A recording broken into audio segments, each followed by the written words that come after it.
First, I just wanted to say thank you so much to everyone that's been watching and commenting and giving me feedback on my videos. Ever since I launched my YouTube and my education thing last year, I've just gotten so much feedback and I really appreciate it. But the number one question that I keep getting asked over and over again is what camera is the best, or what camera should I buy? And that's a super broad question. It's like asking somebody, what car should I buy? Well, it just depends on so many things. If you watch all of my other videos, it gives you a pretty good idea, but I'm gonna give you a short video that explains real quick what camera may be best for you. First, if you want the best, Nikon and Canon both have cameras that are incredible, but they're like $6,000 just for the body and no lens. Most people don't really need the best camera. They just want a good camera for what they're looking to use it for. So one thing is full frame versus crop frame. A full frame camera, the sensor on it is a little bit bigger, where a crop frame is a little bit smaller. So if you have a bigger sensor, that means your camera does better in lower light and your depth of field can be shallower. So a lot of the times if you are shooting in really low light, then you want a full frame camera, but they're also a lot more expensive. And if you have a bigger sensor, you need a bigger lens to cover that sensor, so the lens is more expensive. So a full frame camera is great. We use all full frame cameras because they're awesome in low light. They produce great images. Their depth of field can be a little bit more shallow with the same focal length. So full frame is what most professionals use. But a good full frame camera is always over $1,000. And a lot of people don't want to spend over $1,000. If you have between $1,000 and $2,000 to spend, the Nikon D750 is incredible. We actually have two of them. We love them so much. We love them more than some of the higher end, more expensive cameras. They're small, they're lightweight, but they're tough. They're easy to use and they're incredible in low light. So a low light ceremony at a church, they're awesome. They cannot be beat by anything from Canon or really Nikon. They're like the low light master right now. So the Nikon D750, it's gonna be like anywhere from $1,500 to $2,000 depending on a couple different things. But I realize that most of you don't want a full frame camera or you can't afford one. So there's two things to look at when you're looking at a camera. One is image quality, and then the second one is how you acquire that image. So a lot of Nikon's cameras will actually use the same exact image sensor. So your final image will be exactly the same across several different cameras. But the higher end cameras have an easier time acquiring that image. So what that means is that the higher end cameras have better autofocus. They can autofocus faster. They have more controls and settings so that you have an easier time getting that image. So if you're looking at just image quality, then any camera nowadays will do really well. There's not really a bad camera that's made now.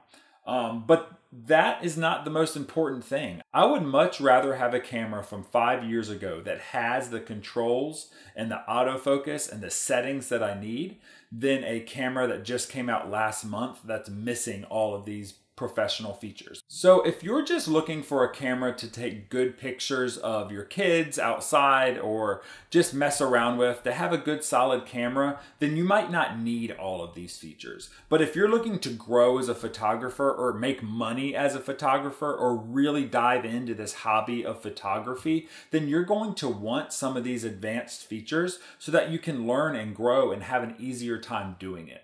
So I'm going to show you the difference and what you need to look for in these cameras. So here's a Canon Rebel. This, again, great image quality, but it's getting the image and getting the settings that you need to get that image. That's the problem. So you can see it has this command dial up here, and you can change the aperture from here or the shutter speed.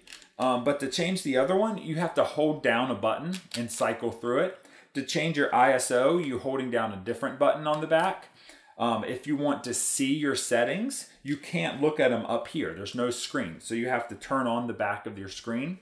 The autofocus in this is not great. It's not going to focus fast, and it's definitely not going to focus great in low light. But the final image is great. If you're in a bright sunny day and you take a picture, it's going to be sharp, it's going to be colorful, it's going to be great. But if you're trying to change your shutter, your aperture, and your ISO, and all you have is this one dial, then you'll have a harder time. If you're shooting in manual exposure like professionals do, and you go to look at your settings, there's not a screen there to tell you what your settings are. You have to look on the back. And to change a lot of the settings, you have to go into menus, and it just takes time. If you're shooting at a wedding or you're shooting kids that are running around, you're going to want access to those settings real quick. So here's one of the cameras I use. It's a D800. So I have my aperture here and my shutter speed here. And to change my ISO, I can just hold down this top button. And then all my settings are right here on this screen. So you can tell that there's a lot more buttons on my camera than this camera. So what that means is that this one can sometimes be more intimidating, but once you learn it, it's a lot easier to access things. And this one's autofocus is a lot better. So if I take this camera, and then here's another Nikon camera, it has no dial on the front. So again, you would have to change settings with the menu or by holding down other buttons. So that's what to look for is the settings. Are there two command dials? Is there a screen on the top? And a lot of the times, if it has two command dials and a screen on the top, it has some more professional features. And that's what I like because I'm a professional. I teach photography. And if you want to learn photography and you want to become a professional, you need those professional features. The encouraging thing is that these professional features have been around for 30 or 40 years. So you just need to get a professional camera, even if it's not a year or two old. If it's 5 years old, it's still going to be a good camera. And that brings me to my first camera I recommend to people on a budget is the D7000. And this camera it's pretty old. But this camera is what we shot our first 2 or 3 years with. It's got an okay autofocus. It does okay in low light. It's a crop frame camera, but that's fine. It means the lenses are less expensive. It has the screen on top. It has the dials. It has everything I need to access things quickly, to shoot on the move. It can take a battery grip. Some of the less expensive cameras, you cannot put a battery grip on it. And if you do, you have to run a wire from here to here in order for the buttons to work. So the battery grip allows you to have another battery so you can shoot longer, and it allows you to shoot in portrait mode with a button, the shutter release here, and your command dials. So that's another feature to look for. I love this camera, and you can get this camera for less than $500. And it's built like a tank, so you can get it used. It'll last forever. I've owned 3 of these, and I keep selling them, and then I keep rebuying them because I just love them. They're a solid camera. They're great. So that's the D7000. They have a new one that is a D7100, and I love this camera also. It has a few other features, mostly in the video department, that the 7000 does not have. If you're just looking for a solid camera and you're not doing a ton of video, the D7000 is where it's at. You can get the 7100, you get a few more megapixels, but that doesn't make a big difference at all, and you can get some better video features.